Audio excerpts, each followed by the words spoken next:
السلام علیکم، میرا نام ہے مبشر لقمان اور آپ دیکھ رہے ہیں مبشر لقمان یوٹیوب چینل۔ یہ تو ثابت ہو چکا ہے کہ مودی بھارت کو بحران میں تو پہنچا دیتا ہے،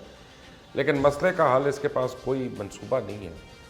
چائنا کے ساتھ معاملات میں مودی یہی کر رہا ہے اور روز بروز اس مسئلے کو مزید پیچیدہ اور معاملے کو اس خطے کے لیے مزید گمبھیر بتاتا جا رہا ہے۔ اس وقت مشرقی لداخ میں چائنیز اور بھارتی فوجوں کے درمیان کشیدگی مسلسل بڑھنے لگی ہے۔ دونوں ممالک کی فوج جو ہے اس کے مابین 1975 کے بعد اب تو پہلی بار فائرنگ کا بھی تبادلہ ہو رہا ہے اور کل رات سے ہو رہا ہے۔ چائنیز فوج کا ترجمان نے گزشتہ رات جاری بیان میں کہا کہ بھارتی فوجوں نے ایک مرتبہ پھر لائن آف ایکچوئل کنٹرول کی خلاف ورزی کی ہے۔ چائنیز الزام بڑا ہی سخت ہے اور اس کے بعد بہت سے لوگ یہ کہنے پہ مجبور ہو چکے ہیں کہ چائنا نے ضبط کا مظاہرہ نہ کیا تو کسی وقت بھی چائنا اور بھارت کے مابین ایک بڑی جنگ شروع ہو سکتی ہے۔ دراصل بھارت نے اشتعال انگیزی کرتے ہوئے بات چیت کے لیے آنے والے چائنیز فوجیوں پہ گولیاں چلا دی،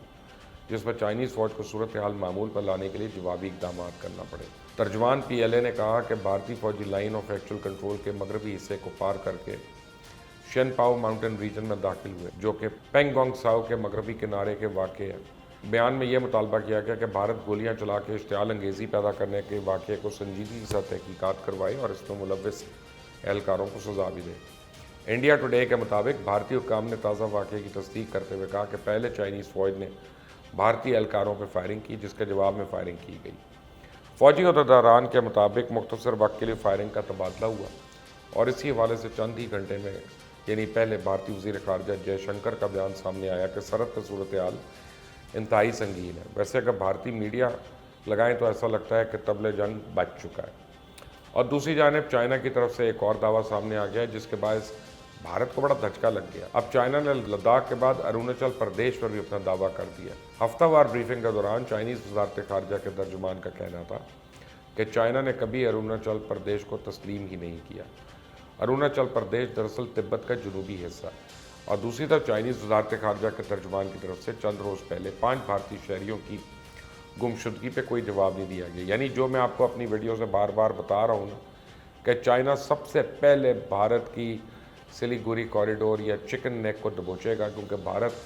اس سے ہی اروناچل پردیش سے بیٹھ کر چائنیز تبت کے خلاف سازشیں کر رہا ہے اور ایسی فورس بنا رہا ہے جو تبتی لوگ بھاگ کے وہاں سے ہندوستان آئے ہوئے ہیں ان کے اوپر مشتمل ایک فورس بنوا رہا ہے کہ آگے مرے تو یہی لوگ مرے، ہمارے بندے نہ مرے۔ اب سکوت ڈھاکہ کے وقت مفتی بانی کی طرز پہ تبت میں تحریک چلانے کی کوشش ہو رہی ہے۔ چائنا نے بروقت ان تمام صورتحال کو بھانپتے ہوئے بھارت کو چیک میٹ کر دیا اور بھارت کے اندر ایک نئی بحث اور پریشانی شروع ہوگی کہ صرف لداخ نہیں، اب تو اروناچل پردیش ہی بھارت کے ہاتھوں سے کھسک سکتا ہے۔ اس وقت اروناچل پردیش کے ساتھ ساتھ چائنا اپنا میزائل ڈیفنس سسٹم لگا رہا ہے۔ تو 4 ستمبر 2020 کو انڈیا کے ایک معروف اخبار انڈیا ٹوڈے میں ایک آرٹیکل چھپا اور اسی کو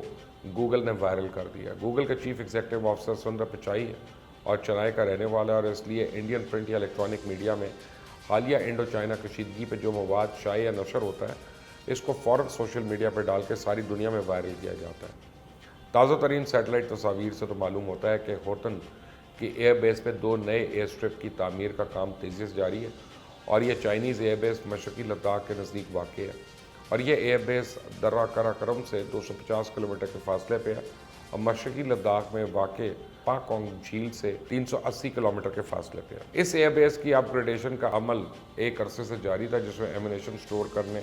لڑاکا طیاروں کے ہینگرز بنائے جا رہے تھے، اور گزشتہ 2 مہینے کے دوران ہوتان ایئر بیس کی جو سیٹلائٹ تصویریں لی گئی ہیں ان سے تو یہ ظاہر ہوتا ہے کہ چائنا ایک تو تواتر سے یہاں پہ بلڈنگز بنا رہا ہے، تعمیر کر رہا ہے، اور اس کے نزدیک ہی ایک اور ایئرپورٹ تعمیر کیا جا رہا ہے جس کا کیریا ایئرپورٹ ہے اس کا نام، اور اس کی تعمیر کے لیے جو لیبر متعین کی گئی، ایسا معلوم ہوتا ہے کہ وہ اور دیگر تعمیراتی سٹاف مشرقی ترکستان سے لایا گیا۔ اب اس جگہ کو سنکیانگ کا نام دیا گیا۔ یہ اتنی وسیع العریض عمارات ہیں کہ ان کو سیٹلائٹس کی نظر سے پوشیدہ رکھنا ممکن نہیں۔ چائنا حالیہ سٹینڈ آف کو طول دینے کا ارادہ رکھتا ہے۔ اس سے صاف ظاہر ہوتا ہے کہ پیپلز لبریشن آرمی لداخ میں آ کر بیٹھ گئی ہے اور اس کا واپس جانے کا کوئی ارادہ نہیں ہے، یہاں تک کہ انڈین مسلح افواج کو اس کو اٹھا کر باہر نہ پھینک دے، اور یہ کام کرنے کے لیے بھارتی فوج میں نہ صلاحیت ہے نہ ہمت ہے۔ اب بھارتی فوج نے وہی اپنی پرانی روایت برقرار رکھی ہے کہ پہلے نہ کرو پھر ہاں کر دو، اور پھر اب ایک ہفتے کے بعد بھارت نے چائنا سے جھڑپوں کے دوران اپنے فوجی کی ہلاکت کی تصدیق کر ہی دی ہے۔ 29 اگست کو لداخ میں پینگونگ ساؤ کے جنوبی کنارے پہ